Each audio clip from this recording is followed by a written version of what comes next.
네, 울산 과학기술대 조원경 교수와 함께하는 이슈피디아 진행해 보겠습니다.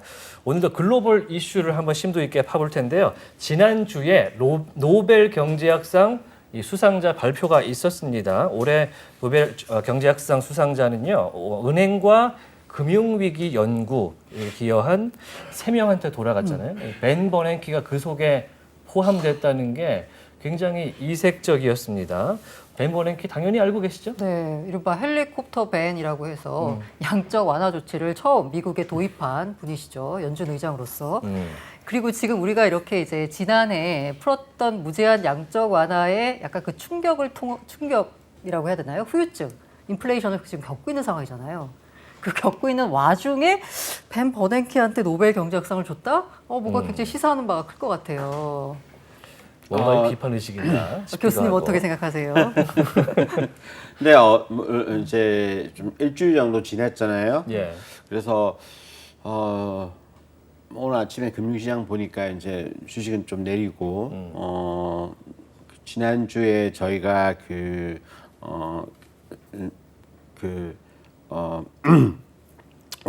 월스트리트 저널에서 네네. 조사를 했어요. 네. 1년 내 미국 경제가 침체할 가능성이 어느 정도인가. 봤더니 한 63% 정도 되더라고요. 그리고 목요일 날은 뭐 CPI가 굉장히 네네네. 높게 나왔는데 주식이 많이 올랐잖아요.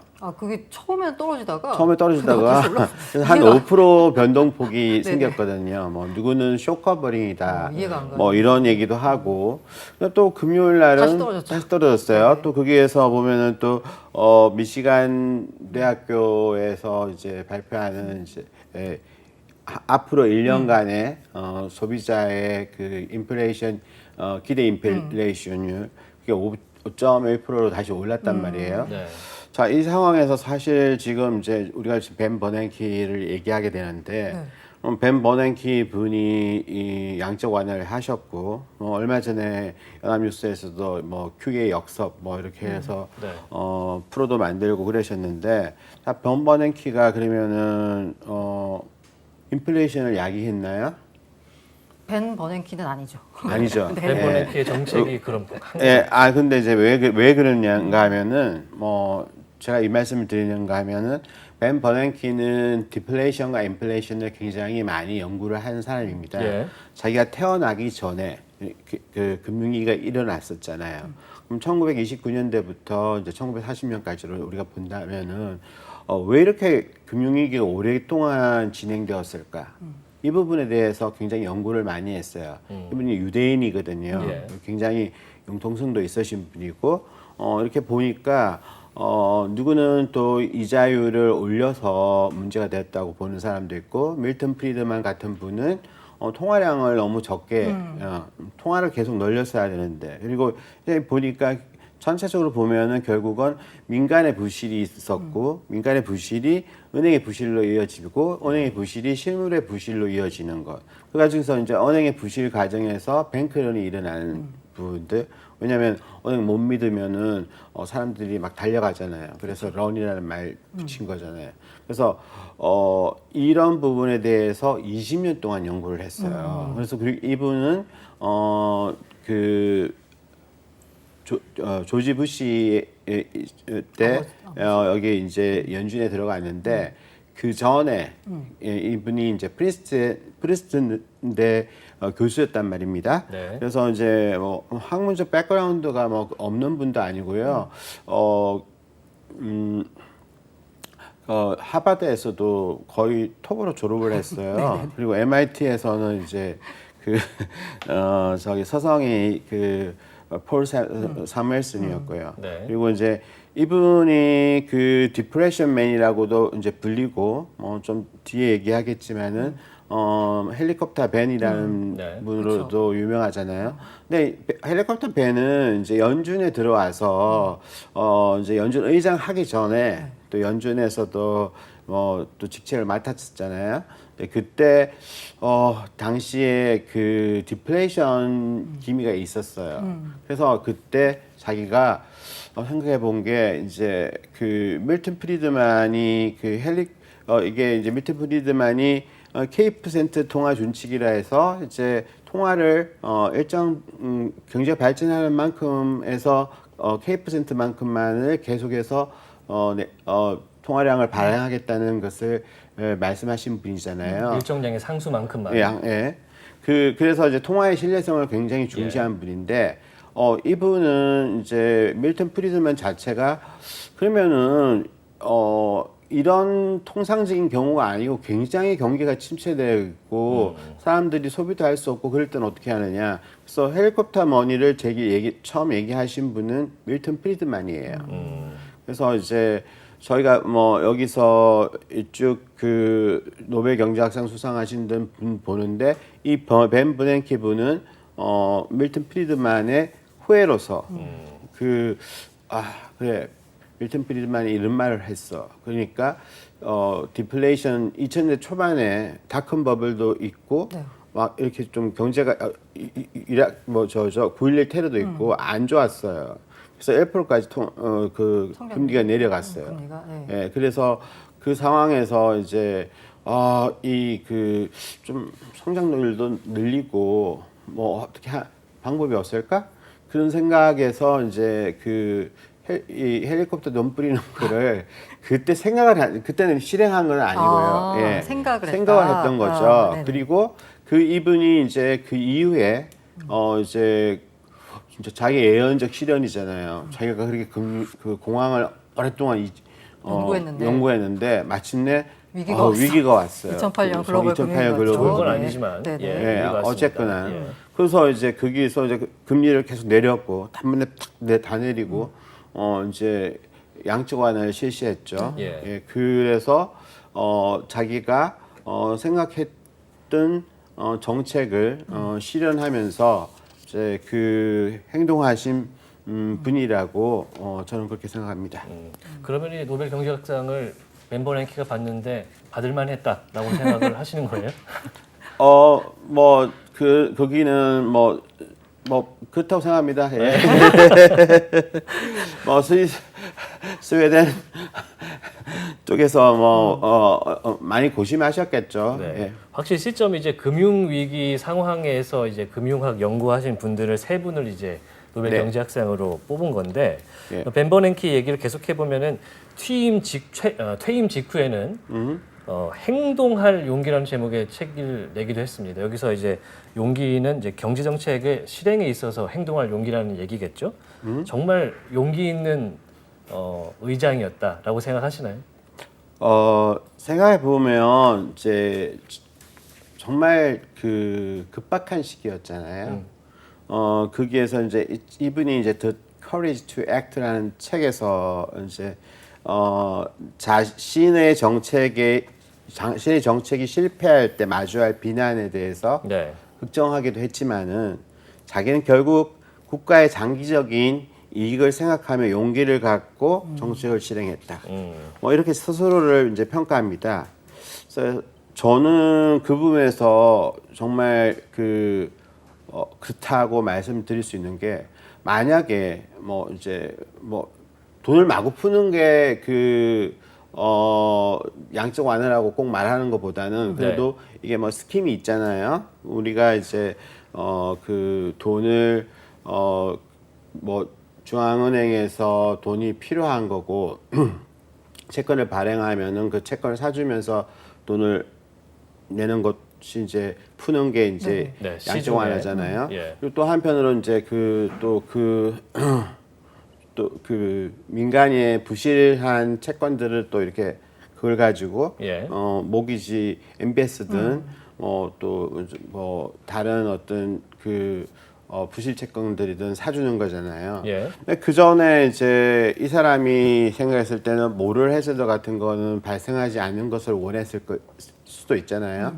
근데 리만 브라더스는 망하게 만들었는데 그 이후에부터는 이 사람이 살렸단 말이에요. 다 돈을 넣고. 네네. 그러면 자신한테 들어올 비난 같은 것들.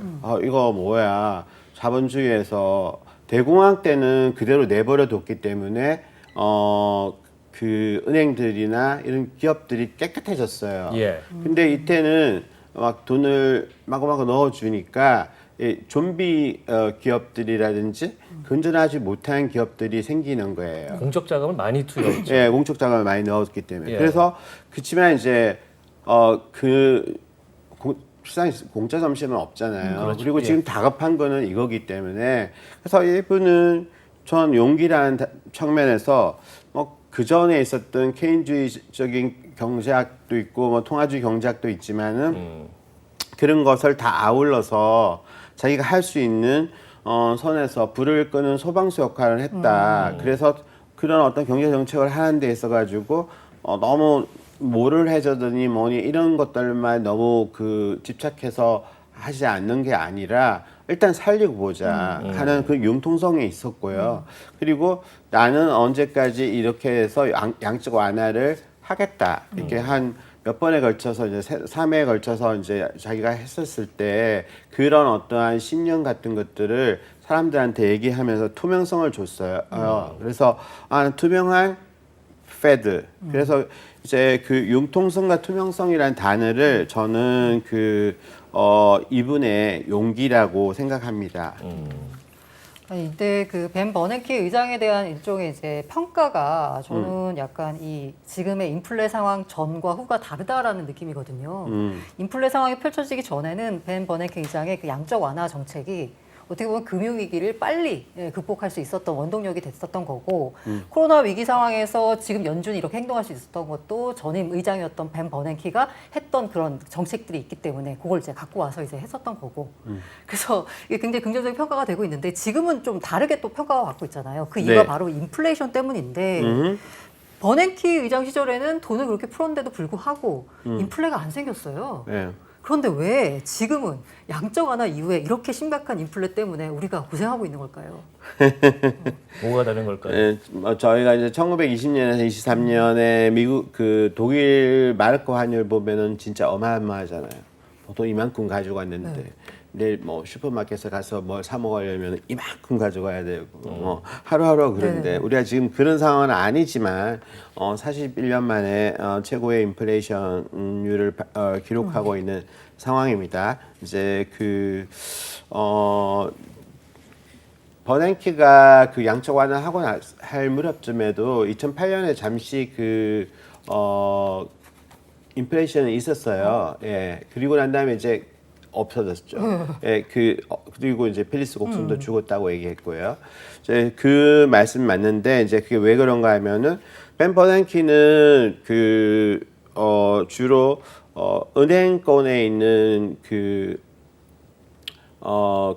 부실 채권들을 사줬기 때문에 보는 통화를 막 주입한다기보다는요 지준율을 이제 증가시키는 정책을 실시했다고 볼 수 있어요. 지급 준비율을. 예, 왜냐하면 지금의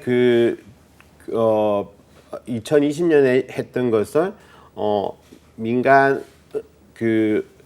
가게에다가 진짜 돈을 꽂아줬죠. 꽂아줬고 개인에게 꽂아줬죠. 예, 그럼으로 인해서 이게 보는 통화가 늘어나고. 늘어나고 엄청나게 늘어난 거죠. 아, 근데 그 벤 버냉키 시절에는 사실 금융회사에다가 자금을 주었고 그래서 그 금융회사 자금을 줌으로 인해서 그것을 또 이제 누군가가 또 빌려가야지 네네. 보는 통화에서 통화량이 발생하잖아요.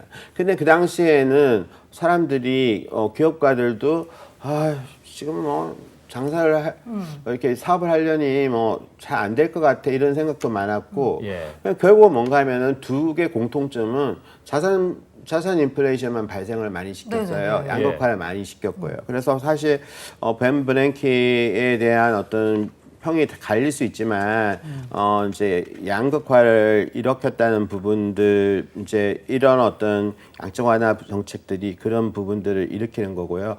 그리고 이제 벤 버냉키 때는 유럽의 재정 위기든지 이런 경제가 안 좋은 상황들이 계속 이어졌어요. 네. 그리고 이제 제가 생각해 볼 수 있는 게 중국의 값싼 물품이 당시로는 세계 경제를 좀 구제해주는 나라가 있었잖아요. 그게 이제 중국이잖아요. 네. 중국의 값싼 물건이 들어왔고 그리고 이제 또 인플레이션 인터넷 경제가 발달함으로 인해서 또 이렇게 됐고 공급망 이슈 같은 것들이 지금처럼 발생하지 않았잖아요. 전쟁도 지금, 없었고. 예, 전쟁도 없었고 지금 공급망 이슈가 있고 지금 아까 이제 수요적인 측면에서 사람들한테 돈을 많이 꽂아주니까 그로 인해서 이제 사람들이 나 일하고도 일할 돈 있는데 뭐하러 일해? 이런 생각 들고 노동시장도 뭐 별로 안 가고 싶어. 그런 어떤 생각이 있어서 이런 것들이 다 좀 상황들이 좀 달라졌어. 사실 뭐 돈을 개인에게 주다 보니까 자발적인 실업까지 막 발생했다 이런 네, 얘기들이 그러니까 우리가 보면은 나오는데, 이제 예, 지금 다시 화면에 정리 뭐가 하나 나오네요. 해보면 헬리콥터 머니가 나오는데 예. 헬리콥터에서 돈을 뿌리듯이 중앙은행이 경기 부양을 목적으로 직접 돈을 찍어내 시중에 공급한다. 근데 벤 버냉키는 이거를 저렇게 할 수지는 않았어요. 헬리콥터 머니, 헬리콥터 벤이었지만은 간접적으로 한 거고요. 헬리콥터 머니를 직접적으로 해야 되는 것은 이제 밀턴 프리드만의 형식으로 사람들한테 다 뿌리는 거예요. 그렇지만 그것도 이번에 하지 않았던 것은 일부 사람들, 그러니까 이제 내가 너무 부자야. 미국에서 그렇게 했나요? 그렇게 하지 않았잖아요. 실업 부조 받는 경우에 이제 드린 거잖아요. 그 사람들한테 그 돈을 준 거잖아요. 그러면 이제 그때 보면은 300~400만 원을 제가 뭐 어디 기사에서 읽었는데 어떤 때에는 3,100만 명한테 거의 400만 원씩을 꽂았다고 그러더라고요. 그래서 그렇죠. 보면은 어마어마한 돈을 푸는 거죠. 그렇지만 모든 사람을 위한 헬리콥터 머니는 아니었고요. 뭐 실업자를 위한 것이 주로 한 것이고 유럽은 고용 위주로 이제 돈을 뿌렸던 것입니다. 예. 그 상당히 사실 코로나 시기에는 자영업자한테도 이제 휴업에 따른 손실 보상도 미국 같은 경우는 막대한 돈이 들어갔다 이렇게 저도 기사를 본 게 기억이 나는데 그럼 이제 2008년 글로벌 금융위기 때부터 우리가 이제 코로나 19 지금의 이제 인플레이션 사태까지 겪으면서 우리가 지금 교훈을 좀 많이 얻고 앞으로 극복할 방안을 생각을 해봐야 될 것 같습니다. 뭘 좀 얻었다고 생각하세요? 저는 이제 요번에 영국이나 이런 나라들의 상황을 보면서 진짜 중기축통화국도 이렇게 위험하구나. 지금 장관이 바뀌었잖아요. 네. 그리고 근데 다시 그대로 또 국채 금리는 30년물이 저번에 5.0까지 장중에 찍었는데 그 정도는 아니더라도 거의 뭐 준하게끔 되었고 미국의 지금 금리도 10년물이 뭐 4%가 넘었잖아요.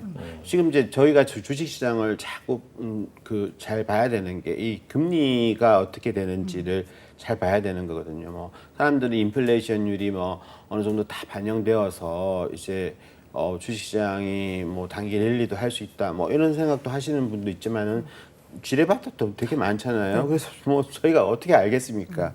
근데 이제 그 과정에서 사람들이 그때 뭐 이렇게 말은 좀 어려운 얘기지만 MMT 이론 이런 것도 나왔어요. 맞아요. 뭐 돈을 뭐 막 찍어내는데 물론 이제 그것도 한 번은 딱 그냥 막 찍어내는 건 아니지만은 양적 완화도 좀 다르지만은 MMT가 뭔지 잠깐만 들어볼 수 있을까요? 근데 현대통화 이론이라고 해요. 예. 있는데 이제 그 부분은 다음 시간에 한번 하는 거라고요. 알겠습니다. 왜냐하면 제가 찾아보겠습니다. 이 얘기가 제가 이제 그냥 그렇게 이해해도 되나요? 돈 찍어도 괜찮아. 돈 찍어도 괜찮아는 맞는데요. 이제 돈 찍어도 괜찮아로 얘기하기에는 조금 좀 이론이 더 설명이 돼야 되기 때문에 예. 그렇게 하는데 이게 이제 제가 말씀드리는 거는 그냥 국가라는 것은 담보력 돈 화폐를 발행하는 권한을 가지고 있는 거야. 거기에서 이제 저희가 뭔가 하면은 재정 건전성을 얘기하는데 뭐 GDP의 60% 뭐 이런 선이 있잖아요. 뭐 이런 것이 왜 필요하냐 이런 거죠. 그럼 필요 없다. 그럼 돈 필요하면 찍으면 되는 거 아니냐. 근데 사실 보면은 돈 필요하면 찍으면 되는 거 아니냐 했는데 보니까 아니잖아요. 네. 지금 이제 아닌 걸로 나왔죠. 아닌 걸로 인플레 나왔고 여러 가지로 문제 생기는데 그래서 이게 재정 적자, 이제 재정 건전성을 만능으로 여기는 것 자체가 또 안 좋지만은 한편으로 생각해 보면 또 재정 건전성이 좋아야지 신용 등급이 높아지고 신용 등급이 높아져야지 저희가 또 금리 조달 금리가 낮아지잖아요. 예. 그럼으로 인해서 선순환의 고리가 있을 수가 있어요. 그리고 재정이 건전한데 꼭 나쁜 건 아니거든요. 예. 그럼 돈을 썩어보자. 이제 한때는 이런 게 굉장히 유행했었어요. 돈을 썩어보자. 왜냐하면은 뭐 어떻게 할 수가 없으니까 계속해서 스태그넌트한 어떠한 경제가 장기적으로 뭐 secular stagnation 뭐 이런 말이 나왔잖아요. 장기적 침체라는 말이에요. 이런 상황에서는 결국 뭔가 하면 돈 뿌릴 수밖에 없다.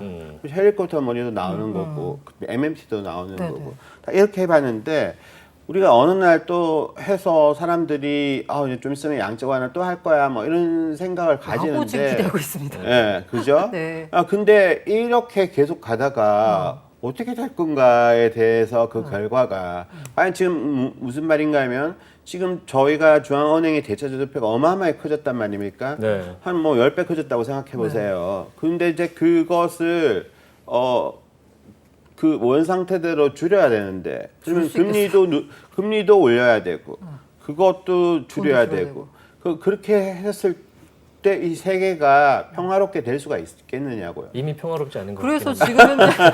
지금 현재 미국 혼자 금리를 열심히 올리다 보니까 너무 빠른 속도로 강달러 상황이 굉장히 심각하잖아요. 네. 버냉키 전 의장 같은 경우에도 강달러가 신흥국 위기 촉발할 수 있다라고 했어요. 쓴소리를 하고 그다음에 이전에는 이제 연준이 인플레 대응에 실패했다라고 이게 저격하는 모습을 보였는데 이거에 대해서는 교수님 어떻게 생각하세요? 이제 본인은 유태인이잖아요. 그리고 이제 본인이 그 전에 재직할 동안에 양적 완화 문제가 있었을 때, 나의 양적 완화 정책은 물론 자기는 양적 완화라는 말 별로 안 좋아했어요. 양적 완화라는 정책을 실시하는 것이 신흥국을 돕지 않는 게 아니라고 얘기를 했거든요. 이제 왜냐하면 이제 사실 그런데 이제 자기의 뜻과 다르게 돈이라는 게 돈 냄새가 이제 수익이 잘 날 곳을 찾아가는 거잖아요. 그러면 이제 금융위기 이후에 막 돈을 풀었더니 그 돈이 그 신흥국으로 막 가는 거예요. 그럼 신흥국에 갔다가 신흥국에서 돈 좀 막 또 해먹고 또 나오잖아요. 그러니까 신흥국에서 제발 돈 들어오지 말게 해줘. 이렇게 해가지고 토빈세 같은 걸 매겼잖아요. 그래서 이제 브라질 같은 데서는 들어오지 말게. 우리나라는 거시건정성 3종 세트라는 것도 만들었잖아요. 돈 들어오지 마. 왜냐면 들어왔다가 해먹고 나가는 것들 자체가 싫다는 거죠. 더 위험하고. 더 위험하고. 그리고 이제 그 다음에 진짜 아닌 게 아니라 나중에 여기서 양적 완화를 가지고 이제 뭐 줄인다 이런 것들이 발생할 때마다 우리는 그 또 신흥국에서 또 텐드레민 발작 정세가 발생하잖아요. 그냥 이런 상황들을 자꾸 보면은 뭐 미국이 자꾸 이렇게 하고 저기 신흥국은 그런 어떤 숙명이고 이런 너무 안 좋잖아요. 네네. 그래서 이제 저희가 이제 얘기를 이제 하고자 하는 것이 저거예요. 저거 한번 화면을 하나씩 보면서 아메리카 지금 누군가 그럴 거예요. 옐렌 이제 재무장관이 그렇게 말씀을 하신 거예요.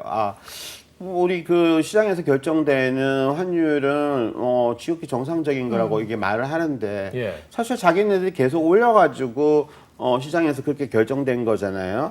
그래서 저는 좀 그게 좀 문제가 있지 않냐고 아메리카의 first에서 America first continues. 아메리카 우선주의 기조는 계속된다. 네. 그다음에 이제 아메리카에서 B 나와주세요. B A죠.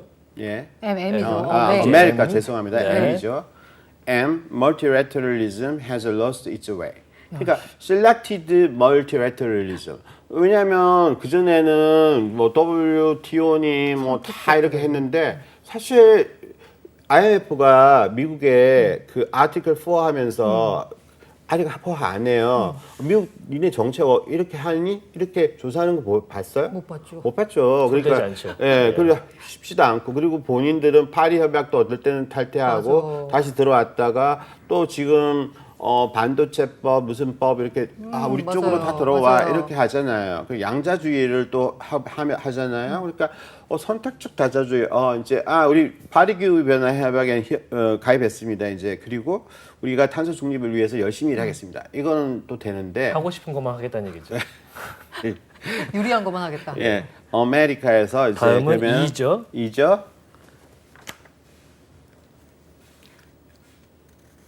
예, Employment for America. 야, for 결국은 America. 뭔가 하면 이제 저희가 이제 그 전에 트럼프 그 오바마 때는 애플 보고 좀 와주세요 이렇게 했더니 안 왔지만은 지금은 이제 트럼프 때부터 리쇼링, 뭐 니어쇼링 뭐 엄청 그런 걸 하면서 또 자국에 투자했을 때만 이제 뭐 인센티브를 주겠다 뭐 이렇게 하고 또 아닐 때는 또 안 주겠다 이렇게 하고 뭐 이렇게 하니까 이거 힘든 상황이잖아요. 그래서 근데 그런 것들이 결국은 뭔가 하면은 미국의 어떤 고용 상황을 튼튼하게 하게 맞아요. 했다 이거거든요. 그 자국 고용을 위해서 얘기하는 거죠. 있다. 이제는 순서가 R이군요. 예, 이것도 뭐 같은 내용이긴 하지만 예. 결국은 뭔가 이렇게 해가지고 우리 US 시리즌을 위해서 온리. 그 미국 시민을 위한 경제 보조 이런 근데 이게 과연 가능할 수 있을까 모르겠어요. 왜냐하면 그렇게 높은 달러 속에서 예. 제조업이라는 게 미국은 금융이라든지 첨단 산업이 발달했잖아요. 네. 제조업은 다른 데서 발달했고 그것 오는데 제조업을 그쪽에서 그렇게 높은 임금과 그런 이제 물론 4차 산업이 발달해서 로봇이 얼마나 발달됐는지 모르겠지만 그런 높은 환율 구조화에서 많은 사람들이 정말 투자할 수 있을까? 되게 쉽지는 않아 보이거든요.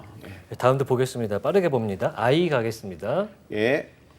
I 맞아요. interest hikes for only US. 이게 제일 많잖아요. 맞아요. 미국 안에서도 그렇고 미국 밖에서도 그렇고 제발 이게 누구를 위한 건가? 이제 경기를 망치는 거 아니야?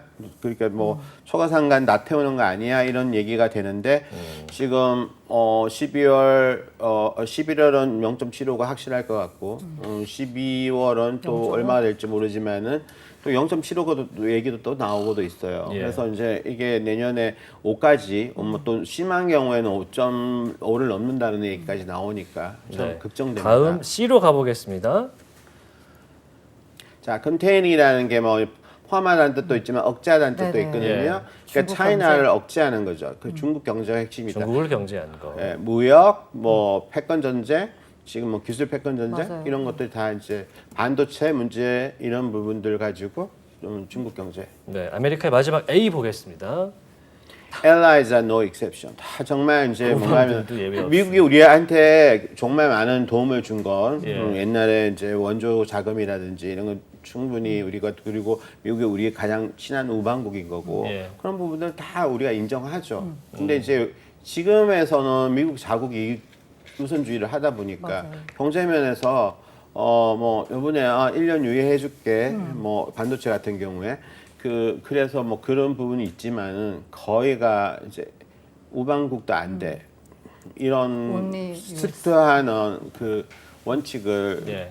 이렇게 도입하니까 저희로서는 굉장히 힘든 한 주가 아니라 매일매일이 아닌가 그렇게 네, 생각됩니다. 내년도 사실 좀 걱정이 되긴 합니다. 네, 오늘 유니스트 조원경 교수와 함께 벤 버냉키부터 미국 경제 평가까지 한번 해봤습니다. 고맙습니다. 감사합니다.